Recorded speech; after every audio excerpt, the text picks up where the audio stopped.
Aisha, I never noticed she was a man. I never knew.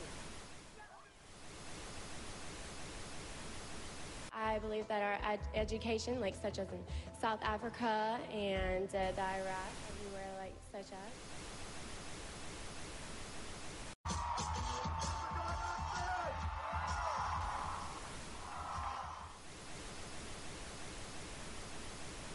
Platform 8 for the 2228 Southern service to Eastbourne via Lewis. Please join the first two. One option, placing a tracking microchip under a service member's skin. Former Special Operations Officer. And if you hear the shouting, it's a group of demonstrators who've come. 9/11 was an inside job.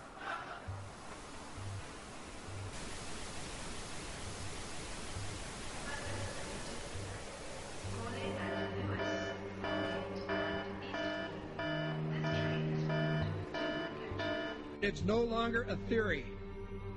What I'm about to say is fact. The secret organizations of the world power elite are no longer secret. They have planned and are now leading us into a one-world communist government. Well, there have been extraordinary scenes in Berlin tonight as thousands of people gathered to hear Barack Obama deliver key foreign policy speech on his current European tour.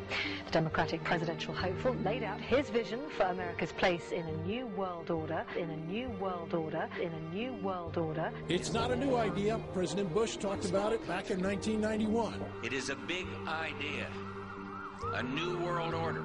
President Bush said, and it's a phrase that I often use myself, that we needed a new world order. There's a need for a new world order. I call upon all states to join ranks in order to found the new world order of the 21st century. We have before us the opportunity to forge for ourselves and for future generations a new world order.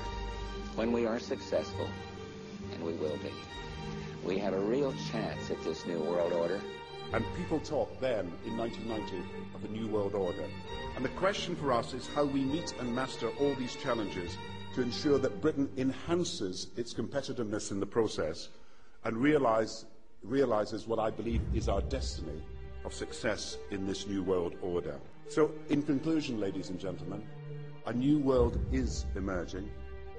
It is a new world order with significantly different and radically new challenges for the future. And people better understand that they mean exactly what they're saying. It's a new world order they're trying to create, and they're trying to do so not only without approval or consent of the governed in this country, but despite the popular will. This is a straightforward assault by the elitists in this country. There is a global meltdown coming. It is a global depression, and one world currency and one world financial system is the end game. China said last week they want one global currency. France said yesterday or the day before that they want one world order, a new world order, at the end of this event. Gordon Brown will today call on fellow world leaders to seize the opportunity created by the worldwide economic crisis to create a truly global society. The Prime Minister will use a high-profile speech in the City of London to say that Britain, the US and Europe should join together to create a new, stronger and more just world order. This engineered collapse is there as a massive problem for which you offer the solution, and the solutions are the infrastructure we've been predicting all this time, including the World Central Bank. The goal of this manipulation, and has been for a very long time, is to get the world population to see as a good idea, or the only option in given circumstances that are manipulated into place, the creation of a one-world government, a world central bank which would administer all financial transactions on the planet, a world currency, and a microchipped population linked to a global computer. The wealthy elite who have the money and the power know that if they can create a one world global social system, that they can control the central authority.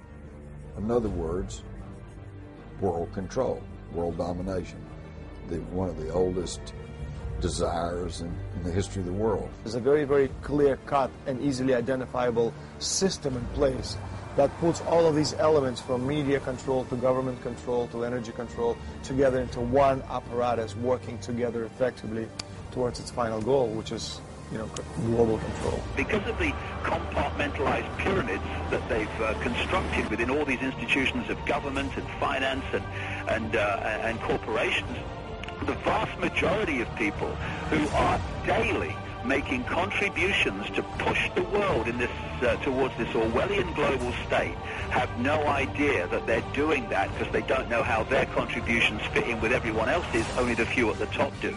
Most people don't have a clue that unelected private bankers actually control the governments of the world.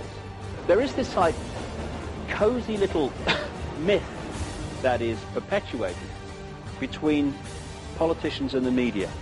The media report the world as if presidents and prime ministers are the final arbiters and decision makers in the world, which means that the people above the level of presidents and prime ministers that really make the decisions, they're never looked at or exposed by the mainstream media because they're not accepted to exist. The central bankers of the world are working together to create a one-world government. A global police state as sinister as anything George Orwell ever wrote about, where every person on the planet Earth will have an RFID chip implanted.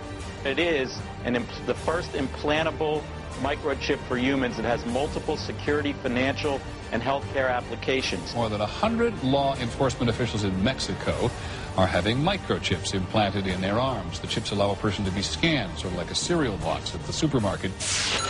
Just like the microchips implanted in the necks of dogs and cats, allowing lost pets to be identified, this glass capsule can do the same for humans. A chip in everybody would be the universal monetary system par excellence, because there'd be no escape from it, and you'd be totally under the control of those who issue the electronic impulses in that chip. The problem throughout human society is that the good men and women do nothing. They don't want power. They don't want control. They want to lead a leisurely life. They want to spend time with their family. They want to lead simple lives. But we are forced throughout society, throughout history, and throughout human time to stand up against bullies. And many times we stand up before it's too late. And we reverse the course of tyranny. But more often than not, we don't stand up in time, and horrible things have to happen first, so decadent societies learn why liberty and freedom is so precious. If you think you don't like the situation now, then think what you're going to face a little way down the road, and more than anything, think of what your children are going to have to face. Because you think we live in a controlled society now, this is nothing compared with what they are going to have to live in. So in terms of parents who are listening to this information, I would say this: go and look your children in the eyes and tell them that you can't be bothered, or you're too frightened to do anything about it. You're too frightened to get involved, too frightened to get involved in being another conduit for getting this information further and further expanded into the public mind, that you're too frightened to get together with others to stop cooperating with this system and to not be intimidated into coming into line, which is a bit like coming into line in a concentration camp and thinking it will be okay. As long as you stay in line and you do as you're told, you'll be fine. And then you realize at the end of it, well, actually, it ain't fine. And if you'd have all rebelled earlier, then you wouldn't be in the situation you're facing now. The point of mathematics alone ought to let us see where the real power is here. There are billions of people, 6 billion, nearly getting on to 7 billion on this planet, who are being manipulated. There are, in full knowledge of what they're doing, a relative handful of those who are doing the manipulating to the end that we're talking about. They think they've beaten us. They think that they're going to have their way with us. And I'm here to tell them they're not going to have their way with us. We are going to defeat them. You guys aren't going to be able to get away with your New World Order, sir. Talk about Bill. You know what New World Order is. You will never get a New World Order. Never. National sovereignty will prevail. The New World Order is going down, sir. You can laugh. Wake up, people. Wake up. Research the New World Order. This is important. Look it up. Investigate it. Your New World Order will fall.